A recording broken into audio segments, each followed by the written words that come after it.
तर या यादीतलं आपल्यासाठीच एक शेवटचं नाव, महत्त्वाचं नाव राजकारणातलं, शरद पवार. शरद पवारांची बघितली तर त्यांची मेष रास आहे आणि सध्या मेषेला 7.5 सुरू आहे.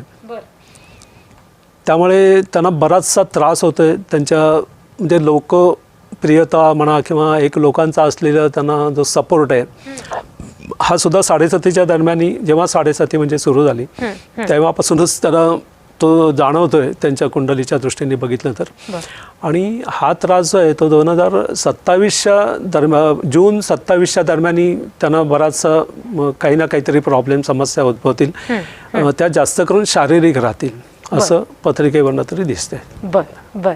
तर एकंदरीत 12 राशींसंदर्भातलं मार्गदर्शन, त्याचबरोबर भारताचं, महाराष्ट्राचं ग्रहमान नेमकं कसं असेल आणि काही राजकीय नेत्यांच्या सुद्धा 2026 वर्षाच्या संदर्भानं सुद्धा ग्रहमानाच्या हिशोबात काय नेमक्या गोष्टी घडू शकतात हे सुद्धा आपण जाणून घेतलं.